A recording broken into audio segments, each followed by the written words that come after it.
अहिले बहिनी निशाको अवस्था जस्तो छ त्यो अवस्था देखेर हामी साँच्चै स्तब्ध भएका छौँ। र एउटी चेली जो रूपकी रानी थिइन्, अप्सरा जस्ती थिइन्, धपक्कै बल्ने जवानी लिएर मोडलिङको करियर र पनि केही समय थाती राखेर पोस्टपोन गरेर स्टडीको लागि फर्दर स्टडीको लागि इन्डिया गएकी थिइन्। नजाने कुन दुर्भाग्यले उनलाई कुटकुटायो, एउटा कारलाई निष्ठुरी ट्रकले ठक्कर दियो, त्यो पनि पराई भूमिमा जहाँ नेपालीहरूलाई हदैसम्म हेपिन्छ। र अहिले उनको स्थिति जीवन र मृत्युको बिचमा सुकी नाश भएर छटपटाइरहेको अवस्था छ। र उनको शीघ्र स्वास्थ्य लाभको कामना गर्न चाहन्छु। नर्भिक हस्पिटलमा उनको भर्ना गरिएको छ र हामी जस्ता देश विदेशमा रहेका लाखौँ दाजुभाइ दिदीबहिनीहरूले उनको सुस्वास्थ्यको दीर्घायुको कामना गरिरहेका छन् र सक्दो मद्दत गर्नुपर्छ भनेर पनि हामीले सोचिरहेका छौँ। जहाँसम्म निशा घिमिरेको कुरा छ, बिचरा मैले अहिले उनको अवस्था हेर्दा मेरो आँखाबाट आँसु आयो। नआओस् पनि कसरी, दुई वर्ष अगाडिसम्म त्यस्तो खालको उत्कृष्ट जवानी, त्यति राम्रो अभिनय, त्यस्तो राम्रो जीवन, कलकलाउँदो जवानी, आज ती ठ्याक्कै 60-65 वर्षको बुढी मान्छे भन्दा पनि खेङरेङ्ग एउटा हाड छाला मात्रै भएको एउटा अस्थि पन्जरको रूपमा हेर्दै पनि डरलाग्दो स्वरूपमा देखा परेकी छिन्। र छिटोभन्दा छिटो उनको उपचार होस्, उनको स्वास्थ्य लाभको हामी कामना गर्छौँ। र कलाकारिता क्षेत्रका दिग्गज हस्तीहरूले पनि र हामीले पनि मुट्ठी खोलेर सहयोग गर्नुपर्छ। पुण्य गौतमले उनलाई सहयोग गर्न कुनै कसर बाँकी राख्दैन। म देश विदेशका साथीभाइलाई भन्न चाहन्छु, निशाको जीवन रक्षाको लागि हामी सबै जुटौँ। उनको उपचार मेरो घर नबेची नहुने हो भने त्यो अवस्थामा त्यो गर्न पनि तयार। ट्रकलाई कारबाही नहुनुको कुरामा म के भन्छु भन्दा, अब त्यही हो, उहाँ अब एउटा आफ्नो देश छोडेर उहाँ जाँदै हुनुहुन्थ्यो। अब होइन, अब इन्डियामा जाँदै गर्दा सवारी दुर्घटना भयो र त्यो भएको भएर अब त्यही हो। अब यहाँ एक त अब इन्डियामा तपाईँको नेपालीहरूलाई एकदमै हेप्ने चलन छ, नेपालीहरूलाई एकदमै हेपिन्छ, शोषण गरिन्छ। तपाईँको एकदमै नेपालीहरूलाई त्यहाँ एकदमै नराम्रो तरिकाले हेर्छन् इन्डियनहरूले, हेपेको अवस्था छ। किनभने म पनि बार बार इन्डिया पुगेको छु, मुम्बईतिर दिल्लीतिर म पटक पटक पुगेर आउँदा पनि एकदम हामी ठुलो मान्छे हो र यी नेपालीहरू भनेर इन्डियाले चाहिँ एकदमै हेप्ने चलन आएको छ। र त्यो भएर उनीहरूले आफ्नै उसलाई नागरिकलाई जो ट्रक ड्राइभर छन् उहाँलाई बचाउनको लागि उनीहरूले त्यो गरेको भएर न्याय नपाएको भन्ने। अहिले बोर्डरतिर तपाईँको यस्तो छ कि नेपालीलाई तपाईँको पुलिसहरू नेपालभित्रै छिरेर धम्काउने का भिडियोहरू पनि सार्वजनिक भएको छ। भित्रै आउने धम्काउने, तिमीहरू यो एरियामा हामीले भनेको आदेशअनुसार बस्छौ अथवा खुल्ला नहिँड नत्र गोली ठोकिदिन्छु भन्नको सम्मको पनि आदेश भनेपछि नेपालीहरूलाई किरा मसिना सोचेर होइन एकदमै दबाउनु पर्छ, यिनीहरूलाई लुट्न पर्छ, नेपालीहरूको सिमाना पनि मिच्नुपर्छ, नेपालीहरूलाई दबाउनु पर्छ, यिनीहरूलाई हाम्रो मुठीमा राख्नुपर्छ भन्ने इन्डियाको त्यो छ अहिले पनि। अब केही ठाउँबाट सहयोगहरू पनि आएको छ, हामीले पनि सहयोग जुटाउने पक्षमा पनि छौँ। हामीहरूले पनि एउटा सोचिरहेका छौँ, प्लान बनाइरहेका छौँ, अरूले गर्दै हुनुहुन्छ, त्यही माथि हामीले पनि गर्दैछौँ। र एउटा कुरा मलाई के लाग्छ भन्दा हो, तपाईँको एउटा कलाकारमाथि एउटा दुर्घटना हुँदा, कलाकार पीडामा हुँदा, एउटा त्यो अवस्था हुँदा हामीहरूलाई दुःख त त्यसै पनि दुःख छ। किनभने हामी कलाकार भनेका यति अभागी जस्तो सोच्छौँ अहिले हामीहरू। एउटा राष्ट्रबाट पनि हामीहरूलाई हेला भएको हुन्छ, विभिन्न ठाउँबाट पनि हेला भएको हुन्छ। हामीहरूले एउटा हरेक चिज ल्याउँदा पनि एउटा राष्ट्रको निमित्त सोच्दा, एउटा जनताको निमित्त सोच्दा, हामी आफू पीडामा रहेर पनि जनता पीडामा हुँदा हामीहरूले त्यो विषय उठाउँछौँ, जनतालाई न्याय दिनुपर्छ भन्ने विषय उठाउँछौँ। हामी एउटा कलाकारिता भन्ने बेला राष्ट्रको गहना हुन्, कला भनेको जनताका कार हुन् भनेर भनिरहँदा आज तपाईँको कलाकारहरू सवारी दुर्घटना होस् या सबै होस्, एउटा राष्ट्रको निमित्त यत्रो काम गरेर एउटा कलाकारले नेपाल भनेर एउटा राष्ट्रलाई विश्वमा चिनाएर तपाईँको एउटा आज कलाकारहरू यस्तो अवस्थामा मर्न पर्ने स्थिति छ। र तपाईँको र म यसमा के भन्छु भन्दा, यो विषयलाई किन उठाइँदैन, कलाकारलाई एउटा विशेष नेतृत्वमा किन लैँदैन होइन। अब तपाईँको जस्तै अब मैले भन्छु कलाकारहरू पनि एक ढिका भएर, हुन त अब कलाकार सङ्घहरू छन्, विभिन्न सङ्घहरू छन्, त्यहाँ पनि तपाईँको राजनीतिकरण भएको छ। तपाईँको शुद्ध रूपमा कलाकारहरूलाई अगाडि बढ्न दिइँदैन, कलाकारहरूलाई न्याय दिइँदैन।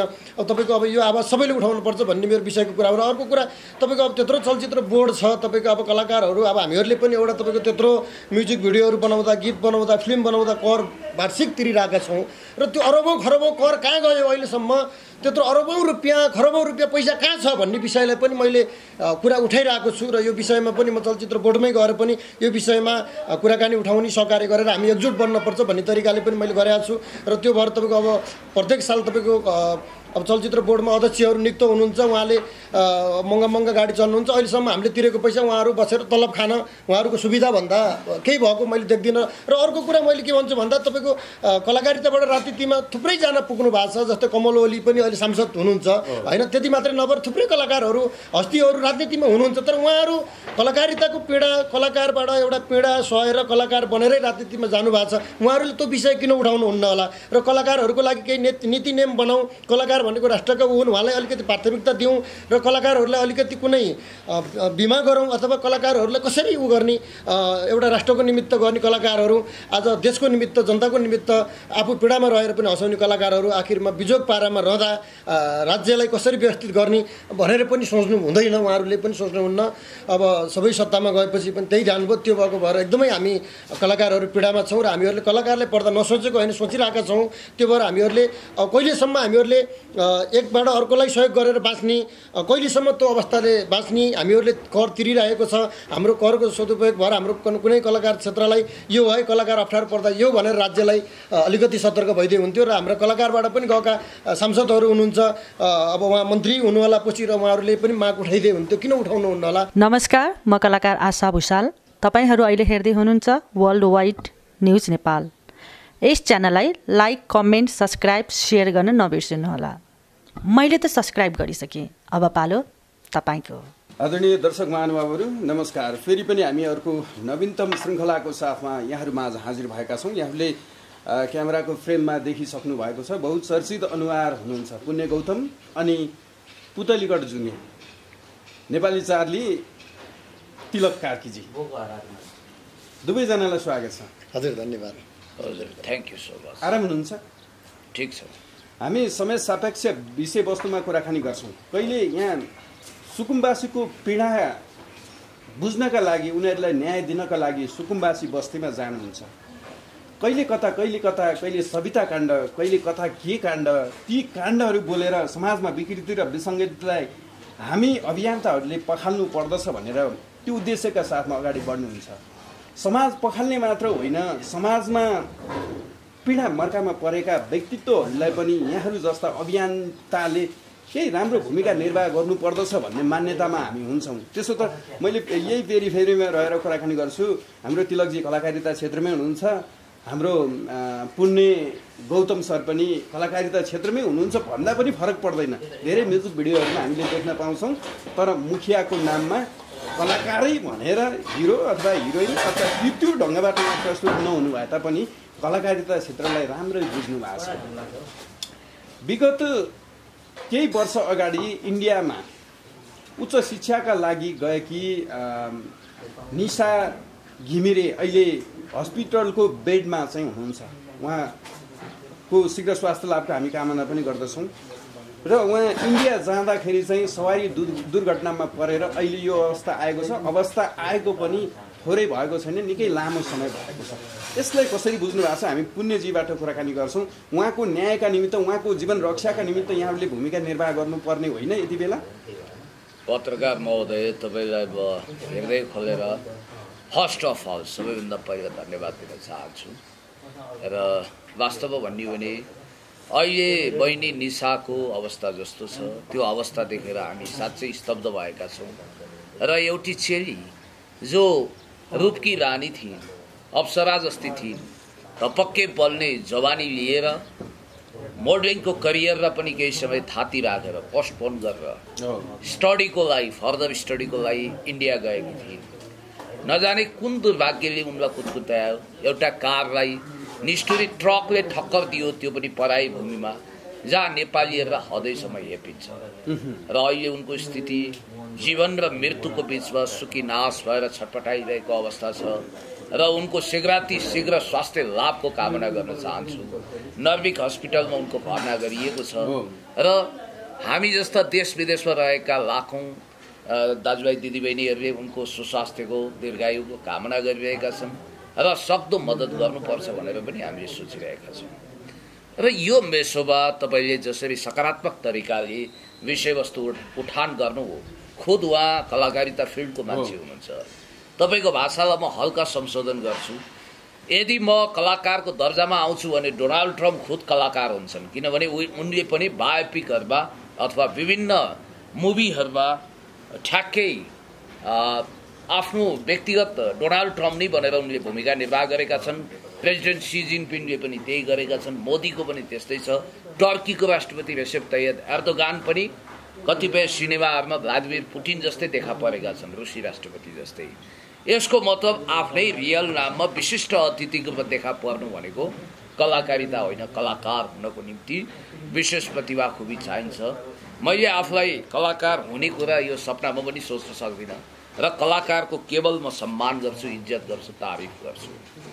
जहाँसम्म मलाई लाग्छ म अब तपाईँहरू जस्तो पोजिटिभ एटिच्युड भएको, माइन्डसेट भएको, ज्ञान राख्ने, विशिष्ट क्षमता राख्ने पत्रकार बाहेक अरूसँग कुरा पनि गर्दिनँ, मसँग इन्टरभ्यू पनि नलिनु। जोसँग सामान्य भोक्याबुलरी छैन, जोसँग एउटा लेभल छैन, जोसँग प्रश्नको स्ट्यान्डर्ड छैन। हिजो एउटा कोट निचोर्दा दुध आउने भाइले इन्टरभ्यूको लागि निमन्त्रणा गरे, प्रश्न सोध्छन् उल्टा सिधा, कसको नुन खाएको, कसको मानु खाएको, न इतिहास चेत छ न केही छ। मैले तिनवटा प्रश्न सोधेँ, नेपालको पहिलो जननिर्वाचित प्रधानमन्त्रीको नाम भन्नुहोस्, थाहा छैन। अनि पहिलो राणा प्रधानमन्त्रीको नाम भन्नुहोस्, त्यो पनि थाहा छैन। अनि त्यसपछि अहिले ब्रिटेनको प्रधानमन्त्री को छन् त्यो पनि थाहा छैन। म यही बोरिस जोन्सन भनिदिनु पर्यो। पहिलो जननिर्वाचित प्रधानमन्त्री बिपी कोइराला भनेर म यही भनिदिनु पर्यो। त्यस्ता मान्छेले मलाई उल्टा सिधा क्वेसन सोध्छ।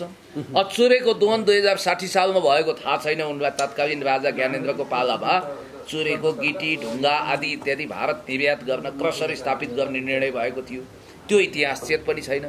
हो त्यस्ता मानिसहरूले चाहिँ मसँग इन्टरभ्यू नगर्नु, प्रश्नै सोध्न नआउने, सामान्य चेतना नभएका, बजारमा जे सुन्यो त्यसैलाई प्रश्न बनाउने, कुनै माओवादी गुन्डा ग्याङस्टारको प्रशंसा भयो त्यसलाई धुरी चढाएर अनि हामीलाई हेपेर कुरा गर्ने, अनि दीपक मनाङ्गेको प्रशंसा गरेर सुरेन्द्र केसीको वा पुण्य गौतमको आलोचना गर्ने हल्लीबल्लीहरूको धारणाको आधारमा मसँग इन्टरभ्यू लिन नआउनु, किनभने आई एम द पिएचडी। अनि त्यसकारण म तपाईँलाई अर्को कुरा भन्न चाहन्छु, जहाँसम्म निशा घिमिरेको कुरा छ, बिचरा मैले अहिले उनको अवस्था हेर्दा मेरो आँखाबाट आँसु आयो। नआओस् पनि कसरी, दुई वर्ष अगाडिसम्म त्यस्तो खालको उत्कृष्ट जवानी, त्यति राम्रो अभिनय, त्यस्तो राम्रो जीवन, कलकलाउँदो जवानी, आज ती ठ्याक्कै 60-65 वर्षको बुढी मान्छे भन्दा पनि खेङरेङ्ग एउटा हाड छाला मात्रै भएको एउटा अस्थि पन्जरको रूपमा हेर्दै पनि डरलाग्दो स्वरूपमा देखा परेकी छिन्। र छिटोभन्दा छिटो उनको उपचार होस्, उनको स्वास्थ्य लाभको हामी कामना गर्छौँ। र कलाकारिता क्षेत्रका दिग्गज हस्तीहरूले पनि र हामीले पनि मुट्ठी खोलेर सहयोग गर्नुपर्छ। पुण्य गौतमले उनलाई सहयोग गर्न कुनै कसर बाँकी राख्दैन। म देश विदेशका साथीभाइलाई भन्न चाहन्छु, निशाको जीवन रक्षाको लागि हामी सबै जुटौँ। कुन कोणबाट पुण्य गौतमको हामीले सहयोगको आशा गर्न सक्छौँ त उनको जीवन रक्षाका निमित्त? होइन, अब जुनसुकै कोणबाट मसँग भलै पैसा नहोला, किनभने म अभियन्ताको नाउँमा चन्दाको करोडौँ धन्दा गर्ने मान्छे होइन। मसँग भएको आनासुकी मानमुठी जे जति छ म त्यति, यदि मसँग भएको पैसा रित्याएर दिनुपर्छ भने कोही बात छैन, म जति छ त्यति दिन्छु, बरु भोको बस्छु। र अरूलाई पनि मेरो आह्वान अपिलले करोडौँ लाखौँ सहयोग यदि मिल्छ उनलाई अरू मार्फत भने त्यो पनि सहयोग आओस्, म यही चाहन्छु। म तिलकजीसँग पनि कुराकानी गर्छु। उहाँको यो घटनालाई यहाँले कसरी बुझ्नुभयो? जो भारतमा पढ्न गएकी चेली सवारी दुर्घटनामा परिसकेपछि त्यो ठक्कर दिने ट्रकलाई चाहिँ अहिलेसम्म पनि समातिएको छैन भन्ने खबरहरू पनि हामीले प्राप्त गऱ्यौँ। कसरी बुझ्नुहुन्छ? हाम्रो पुण्य सरले भन्नुभयो जो नेपाललाई चाहिँ एउटा छुट्टै ढङ्गले चाहिँ हेर्ने देशमा गएर उनको दुर्घटना भयो भन्ने हिसाबले उहाँले प्रश्न पार्नुभयो अघि संक्षिप्त मात्रामा। यहाँले आफ्नो तर्फबाट त्यो ट्रकलाई अहिलेसम्म कारबाही नहुनुलाई कसरी बुझ्नुहुन्छ? अब त्यो ट्रकलाई कारबाही नहुनुको कुरामा म के भन्छु भन्दा, अब त्यही उहाँ अब एउटा आफ्नो देश छोडेर उहाँ जाँदै हुनुहुन्थ्यो, अब होइन, अब इन्डियामा जाँदै गर्दा सवारी दुर्घटना भयो। र त्यो भएको भएर अब त्यही हो, अब यहाँ एक त अब इन्डियामा तपाईँको नेपालीहरूलाई एकदमै हेप्ने चलन छ, नेपालीहरूलाई एकदमै हेपिन्छ, शोषण गरिन्छ, तपाईँको एकदमै नेपालीहरूलाई त्यहाँ एकदमै नराम्रो तरिकाले हेर्छन् इन्डियनहरूले, हेपेको अवस्था छ। किनभने म पनि बार बार इन्डिया पुगेको छु, मुम्बईतिर दिल्लीतिर म पटक पटक पुगेर आउँदा पनि एकदम हामी ठुलो मान्छे हो र यी नेपालीहरू भनेर इन्डियाले चाहिँ एकदमै हेप्ने चलन आएको छ र त्यो भएर उनीहरूले आफ्नै उसलाई नागरिकलाई जो ट्रक ड्राइभर छन् उहाँलाई बचाउनको लागि उनीहरूले त्यो गरेको भएर न्याय नपाएको भन्ने भनेपछि नेपाललाई भारतले हेर्ने दृष्टिकोणका कारणले गर्दाखेरि चाहिँ अपराधी अहिलेसम्म प्रहरीको फन्दामा नआएका त्यो छ हो त्यही हो तपाईँको अब अहिले बोर्डरतिर तपाईँको यस्तो छ कि नेपालीलाई तपाईँको पुलिसहरू नेपालभित्रै छिरेर धम्काउने का भिडियोहरू पनि सार्वजनिक भएको छ भित्रै आउने धम्काउने तिमीहरू यो एरियामा हामीले भनेको आदेश अनुसार बस्छौ अथवा खुल्ला नहिँड नत्र गोली ठोकिदिन्छु भन्नको सम्मको पनि आदेश भनेपछि नेपालीहरूलाई किरा मसिना सोचेर होइन एकदमै दबाउन पर्छ यिनीहरूलाई लुट्न पर्छ नेपालीहरूको सिमाना पनि मिच्नुपर्छ नेपालीहरूलाई दबाउनु पर्छ यिनीहरूलाई हाम्रो मुठीमा राख्नुपर्छ भन्ने इन्डियाको त्यो उ छ अहिले पनि जे भए पनि हाम्रो राष्ट्रको चेली र राष्ट्रिय कलाकार पनि हुन् उनी निशा घिमिरे हैन यहाँ कलाकारिता क्षेत्रमा हुनुहुन्छ गीतकार संगीतकार अनि गायकको तर्फबाट तपाईको पनि दायित्व हो नि उनको जीवन रक्षाका निमित्त केही भूमिका निर्वाह गर्नुपर्ने कुनै सोच पलाएको छैन यतिसम्म उनको त्यो दयनीय स्थिति देखिरहँदाखेरि होइन त्यो विषयले हामीले हेरिरहेका छौँ अस्ति पनि के हुँदैछ अब केही ठाउँबाट सहयोगहरू पनि आएको छ हामीले पनि सहयोग जुटाउने पक्षमा पनि छौँ हामीहरूले पनि एउटा सोचिरहेका छौँ प्लान बनाइरहेका छौँ अरूले गर्दै हुनुहुन्छ त्यही माथि हामीले पनि गर्दैछौँ र एउटा कुरा मलाई के लाग्छ भन्दा हो तपाईको एउटा कलाकारमाथि एउटा दुर्घटना हुँदा कलाकार पीडामा हुँदा एउटा त्यो अवस्था हुँदा हामीहरूलाई दुःख त त्यसै पनि दुःख छ किनभने हामी कलाकार भनेका यति अभागी जस्तो सोच्छौँ अहिले हामीहरू एउटा राष्ट्रबाट पनि हामीहरूलाई हेला भएको हुन्छ विभिन्न ठाउँबाट पनि हेला भएको हुन्छ हामीहरूले एउटा हरेक चिज ल्याउँदा पनि एउटा राष्ट्रको निमित्त सोच्दा एउटा जनताको निमित्त सोच्दा हामी आफू पीडामा रहेर पनि जनता पीडामा हुँदा हामीहरूले त्यो विषय उठाउँछौँ जनतालाई न्याय दिनुपर्छ भन्ने विषय उठाउँछौँ हामी एउटा कलाकारिता भन्ने बेला राष्ट्रको गहना हुन् कला भनेको जनताका कार हुन् भनेर भनिरहँदा आज तपाईँको कलाकारहरू सवारी दुर्घटना होस् या सबै होस् एउटा राष्ट्रको निमित्त यत्रो काम गरेर एउटा कलाकारले नेपाल भनेर एउटा राष्ट्रलाई विश्वमा चिनाएर तपाईँको एउटा आज कलाकारहरू यस्तो अवस्थामा मर्न पर्ने स्थिति छ र तपाईँको र म यसमा के भन्छु भन्दा यो विषयलाई किन उठाइँदैन कलाकारलाई एउटा विशेष नेतृत्वमा किन लैदैन होइन अब तपाईँको जस्तै अब मैले भन्छु कलाकारहरू पनि एक ढिका भएर हुन त अब कलाकार सङ्घहरू छन् विभिन्न सङ्घहरू छन् त्यहाँ पनि तपाईँको राजनीतिकरण भएको छ तपाईँको शुद्ध रूपमा कलाकारहरूलाई अगाडि बढ्न दिँदैन कलाकारहरूलाई न्याय दिँदैन अब तपाईँको अब यो आवाज सबैले उठाउनुपर्छ भन्ने मेरो विषयको कुरा हो र अर्को कुरा तपाईँको अब त्यत्रो चलचित्र बोर्ड छ तपाईँको अब कलाकारहरू अब हामीहरूले पनि एउटा तपाईँको त्यत्रो म्युजिक भिडियोहरू बनाउँदा गीत बनाउँदा फिल्म बनाउँदा कर वार्षिक तिरिरहेका छौँ र त्यो अरबौँ खरबौँ कर कहाँ गयो अहिलेसम्म त्यत्रो अरबौँ रुपियाँ खरबौँ रुपियाँ पैसा कहाँ छ भन्ने विषयलाई पनि मैले कुरा उठाइरहेको छु र यो विषयमा पनि म चलचित्र बोर्डमै गएर पनि यो विषयमा कुराकानी उठाउने सहकार्य गरेर हामी एकजुट बन्नुपर्छ भन्ने तरिकाले पनि मैले गरेको छु र त्यो भएर तपाईँको अब प्रत्येक साल तपाईँको अब चलचित्र बोर्डमा अध्यक्षहरू नियुक्त हुनुहुन्छ उहाँले महँगा गाडी चल्नुहुन्छ अहिलेसम्म हामीले तिरेको पैसा उहाँहरू बसेर तलब खान उहाँहरूको सुविधाभन्दा केही भएको मैले देख्दिनँ र अर्को कुरा मैले के भन्छु भन्दा तपाईँको कलाकारिताबाट राजनीतिमा थुप्रैजना पुग्नु भएको छ जस्तै कमल ओली पनि अहिले सांसद हुनुहुन्छ होइन त्यति मात्रै नभएर थुप्रै कलाकारहरू हस्तीहरू राजनीतिमा हुनुहुन्छ तर उहाँहरू कलाकारिताको पीडा कलाकारबाट एउटा पीडा सहेर कलाकार बनेरै राजनीतिमा जानुभएको छ उहाँहरूले त्यो विषय किन उठाउनुहुन्न होला र कलाकारहरूको लागि केही नीति नियम बनाऊ कलाकार भनेको राष्ट्रका हुन् उहाँलाई अलिकति प्राथमिकता दिउँ र कलाकारहरूलाई अलिकति कुनै बिमा गरौँ अथवा कलाकारहरूलाई कसरी उ गर्ने एउटा राष्ट्रको निमित्त गर्ने कलाकारहरू आज देशको निमित्त जनताको निमित्त आफू पीडामा रहेर पनि हँसाउने कलाकारहरू आखिरमा बिजोग पारामा रहँदा राज्यलाई कसरी व्यवस्थित गर्ने भनेर पनि सोच्नु हुँदैन उहाँहरूले पनि सोच्नुहुन्न अब सबै सत्तामा गएपछि पनि त्यही जानुभयो त्यो भएको भएर एकदमै हामी कलाकारहरू पीडामा छौँ र हामीहरूले कलाकारले पर्दा नसोचेको होइन सोचिरहेका छौँ त्यो भएर हामीहरूले कहिलेसम्म हामीहरूले एकबाट अर्कोलाई सहयोग गरेर बाँच्ने कहिलेसम्म त्यो अवस्थाले बाँच्ने हामीहरूले कर तिरिरहेको छ हाम्रो करको सदुपयोग भएर हाम्रो कुनै कलाकार क्षेत्रलाई यो है कलाकार अप्ठ्यारो पर्दा यो भनेर राज्यलाई अलिकति सतर्क भइदिए हुन्थ्यो र हाम्रो कलाकारबाट पनि गएका सांसदहरू हुनुहुन्छ अब उहाँ मन्त्री हुनुहोला पछि र उहाँहरूले पनि माग उठाइदिए हुन्थ्यो किन उठाउनुहुन्न होला भनेर चाहिँ मैले चिन्ताकै विषयमा कुराकानी अगाडि बढाइरहेको छु आगामी दिनहरूमा निशा घिमिरेको सहयोगार्थ यहाँले भूमिका निर्वाह गर्छौँ हामीहरू गर्छौँ हामीहरूले गरिरहेका छौँ धेरै पनि गरिरहेका छौँ हामीहरूले बाहिर पर्दा त हामी कलाकार सेक्टरबाट चार्ली टिमबाट विभिन्न कलाकारहरूबाटै पनि विभिन्न तपाईँको मृगौला पीडितदेखि लिएर विभिन्न पीडितहरूलाई धेरै पीडितहरूलाई हामीहरूले गरेका छौँ भने आफ्नै कलाकारले पर्दा त कलाकार भनेका हाम्रै ढुकढुकी हुन् हाम्रै साथीहरू हुन् र हामी सबै कलाकार एकजुट भएर राष्ट्र निर्माण बनाउन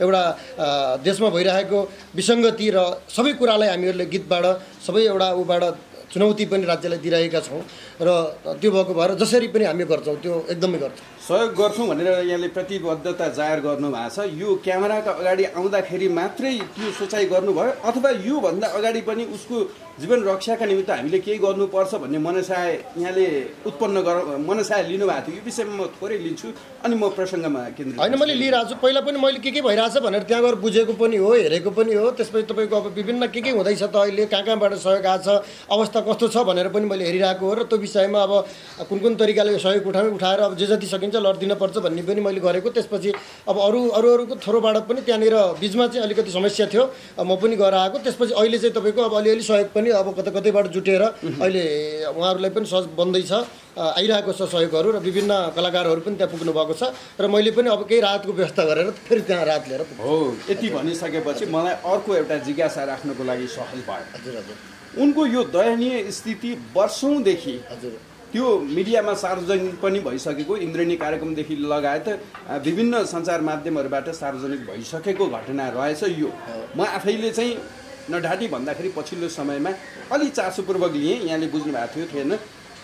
अब यो अहिलेको यो एउटा जीवन र मरणको दोसाँधमा पुगिसकेको एक नारीलाई नर्भिक हस्पिटलले निःशुल्क उपचार गर्ने भनेर चाहिँ हस्पिटल आफै गएर उनको निवासबाट चाहिँ हस्पिटलमा ल्याइरहँदाखेरि आम कलाकारहरू जुर्मुराएको अर्थ रहन्छ यति बेला, जो गर्नुपर्ने आर्थिक सङ्कलनहरू गरेर चाहिँ उनको उपचार गर्नुपर्ने अवस्थामा चाहिँ नगरिकन हस्पिटलले एउटा निःशुल्क चाहिँ उपचार गर्छु भनेर नारीलाई चाहिँ निशाजीलाई चाहिँ ल्याइसकेपछि अब कलाकारहरू जुर्मुराउनुको सान्दर्भिक होला।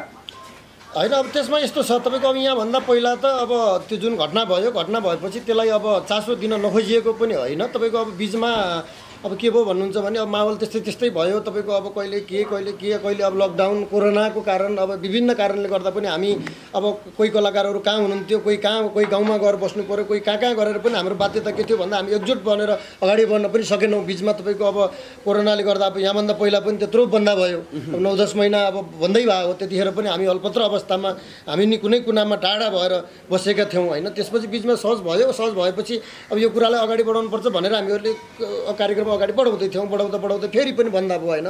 त्यो भएको भएर अब हामीले त अब एउटा कलाकारले पढ्दा हामीले सहयोग नगर्ने भन्ने कुरा होइन, हामी जुटेरै कुरा गर्छौँ। तर पनि अहिले हामी अब तपाईँको अब आफै पनि हामी अब एउटा मर्कामा छौँ भनौँ न। तपाईँको अब यो कोरोनाका कारणले गर्दा चलचित्र क्षेत्र बन्दा छ, चलचित्र जगत बन्दा छ, गीत सङ्गीत बन्दा छ, सबै बन्दा छ। अब हामी आफै पनि पीडामा छौँ। अब त्यही माथि अब त्यो पीडाले गर्दा पनि अब हामीहरू कलाकारमाथि अब कहिलेसम्म हामी कलाकारको सहयोग उठाएर दिने, कहिलेसम्म उपचार गर्ने, हामीले सरकारलाई राज्यलाई तिरेको करबाट सरकारले कलाकारहरूको लागि केही व्यवस्था गर्दै हुन्थ्यो अब भन्ने तरिकाले हामीहरूले सोचिरहेको हो। तर पनि हाम्रो सुनाइ कहीँबाट भएको छैन। यत्रो कलाकारहरू सङ्घ छ, संस्था छ, सबै कुराहरू छ। त्यो पनि अब कानमा तेल हालेर उहाँहरू बस्नुहुन्छ, अब यो गर्छु त्यो गर्छु भन्नुहुन्छ। अब हामी त एउटा साधारण कलाकार हो, कलाकारबाट नेतृत्व गरेका धेरै हस्ती कलाकारहरू पनि हुनुहुन्छ यहाँनिर। अब हामी भने त अब अहिले एउटा सङ्घर्ष गर्दै गरेका कलाकारहरू हामी एकदमै गरिब छौँ र हामीले गरिबकै लागि काम गरेका हुन्छौँ। अब सबै त्यो तरिकाले हामी लागेका हुन्छौँ। र अब यहाँ अब मानौँ न अब यहाँभन्दा माथि राजेश हमालजी हुनुहुन्छ, अब भुवन केसीजी अब एकदमै हस्ती हुनुहुन्छ, उहाँहरू अलिकति माथि हुनुहुन्छ र उहाँहरूले अब भोलि यो कुराहरूलाई उठाउन चाह्यो भने उहाँहरूले उठाउन सक्नुहुन्छ। र मैले अब कलाकारबाटै भन्दा तपाईँको अब कमल ओलीजी अहिले सांसद हुनुहुन्छ, उहाँले पनि तपाईँको लय मन्त्री प्रधानमन्त्रीजीलाई नै कुरा गरेर पनि उहाँले केही कलाकारहरूलाई यस्तो पऱ्यो भनेर उहाँहरू गर्न सक्नुहुन्छ। त्यो भएर अब मेन कुरो भनेको अब हामी त त्यसै पनि हामी पीडितै छौँ एउटा कुराले। अब यो लकडाउन कोरोनाले गर्दा हामी एउटा टाइममा आउन पाउँदैनौँ, हिँड्न दिँदैन। तपाईँको अब भेट्न चाहेर पनि भेट्न नसकेको अवस्था यो लकडाउन र कोरोनाको कारण साधन हुँदैन, अब हिँड्न दिँदैन होइन। अब त्यो कारणले गर्दा पनि हामीहरू त्यो भयो होइन। म यसरी बुझ्छु, मैले राखेको जिज्ञासाको प्रत्युत्तर यहाँको शब्दबाट नआए तापनि नर्भिक हस्पिटलले जसरी उनको निःशुल्क उपचारको लागि हस्पिटल ल्याइपुर्यायो, उनको उपचार मात्रै सहयोगको काफी होइन। अशक्त रहेकी र घरका जे जति भएका जायजेथाहरू खर्चिसकेर नाङ्गिएको परिवारलाई पनि अबको सङ्कलनले राहत मिल्ला भन्ने उद्देश्यका साथमा चाहिँ यहाँहरूले अभियानलाई अगाडि बढाउनुहुन्छ। त्यो सहयोगको आवश्यकता पर्छ भन्ने हो नि होइन? ठिक छ, व्याख्या अलि लामो भए पनि तार्किक कुरो भनेको यही हो होइन पुण्य सर? तपाईँ त राज्य र राजनीतिको अलिकति नजिक हुनुहुन्छ, यसलाई निकै नजिकबाट विश्लेषण गर्नुहुन्छ। राज्यको तर्फबाट कलाकारहरूले त्यति राम्रो साथ प्राप्त गरेनन् भन्ने गुनासाहरू आइरहन्छन् नि त। कलाकारहरू यी यस्ता पीर मर्कामा परिरहेका अवस्था हुन्छन्। जब चुनाव आउँछ उनीहरूको आवाजले सजिएको गीत बजाउँदै भोट माग्ने क्रममा मात्रै फलानु कलाकारलाई ल बोलाएर लिएर आइज भन्ने किसिमका त्यो परिपाटी कहाँसम्म जायज लाग्छ, कति ठिक लाग्छ? राज्यको दायित्व होइन कलाकारहरूलाई बचाउनु? म राजनीतिमा छु, यसको मतलब सत्ता पक्ष होइन, राज्य पक्ष होइन। पहिला तपाईँले यो कुरा स्पष्ट हुनु पर्यो। तपाईँ जस्तै म पनि प्रतिपक्षी आवाजको प्रतिनिधि हुँ। जसरी म यहाँ झप्की लगाइरहेको थिएँ भनेको मतलब आई रेस्ट, आँखालाई पनि आराम दिनुपर्छ।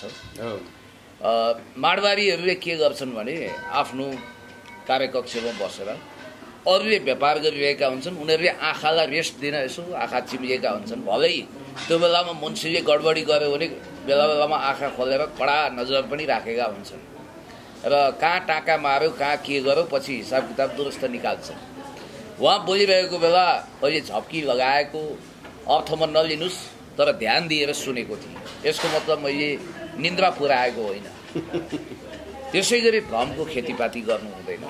र सबभन्दा ठुलो कुरो के भने राज्य पक्ष यसरी कलाकारहरूलाई राष्ट्रको गहना मानेर राष्ट्रको गहना अमूल्य निधिहरूलाई उपचार गर्नुपर्छ, बचाउनुपर्छ भन्ने पक्षमा यदि थियो भने, यदि गरिब असहायको उपचार गर्नुपर्छ, उनीहरूलाई त्यो पनि निःशुल्क उपचार गर्नुपर्छ, कुनै पनि राष्ट्रका गहनालाई सडकमा अथवा बेडमा व्यवहारिसे छोड्नु हुँदैन भन्ने यदि राज्यलाई लागेको थियो भने निशा घिमिरेको यो अवस्थामा लाटोले के राखेर चाहिँ टुलु हेरेर बस्दैन थियो। टम क्रुजको कत्रो इज्जत छ अमेरिकामा, कुनै अमेरिकी राष्ट्रपतिभन्दा कम छैनन् उनी। भारतमा अमिताभ बच्चनको स्टारडम भनेको नरेन्द्र मोदीको भन्दा माथि छ। यो कुरा ख्याल गर्नुहोला, किनभने कलाकार सबैको साझा हुन्छन्, कुनै पार्टी सिद्धान्त विचारमा कैद भएर बस्दैनन् भनिए पनि सर्टेन आइडियोलोजी त जसको पनि हुन्छ। त्यसकारण म यहाँ भन्न चाहन्छु कि बिचारी निशा बहिनीको अवस्था हेर्दा कसको मन रुँदैन, कसको मन भावुक हुँदैन। तिनलाई चाँडै निको होस्, तिनको सुस्वास्थ्य दीर्घायुको कामना गर्न चाहन्छु र उहाँको परिवारजनलाई पनि धैर्य धारण गर्नुहोस्। हामी छौँ, we are always with you भन्न चाहन्छु र जे जति सकिन्छ त्यो परिवारलाई सहयोग गरौँ, मुट्ठी खोलेर सहयोग गरौँ। मरिरानी जिन्दगीमा धन सम्पत्ति कुबेरको ढुकुटी पनि कसैले गाँठो पारेर पोको पारेर माथि जाँदैन। त्यस कारणले गर्दाखेरि जे जति सकिन्छ खुलेर मद्दत गरौँ र निशाको जीवन रक्षा गरौँ। निशा बहिनी बाँचेर केही गर्न चाहनुहुन्छ, फेरि त्यही रूप, त्यही सौन्दर्य, त्यही जीवन त फर्केला नफर्किएला, कमसेकम उनी ठम हिँड्ने, आफ्नो काम गर्ने, अनि त्यसपछि पढाइ लेखाइ गर्ने र करिब पुरानै स्थितिमा आउने अवस्था बनोस्, हामी कामना गर्छौँ। आवश्यक परेको खण्डमा चाहिँ पुण्य गौतमले आफ्नै घरै पनि बेचेर दिन तयार त्यसको लागि। त्यस्तो धेरै भावुकतापूर्ण घोषणा गर्न पनि अहिले गरि नहालौँ, त्यो हतार हुन्छ र केही लागेन मानौ उनको उपचार मेरो घर नबेची नहुने हो भने त्यो अवस्थामा त्यो गर्न पनि तयार हुन्छ।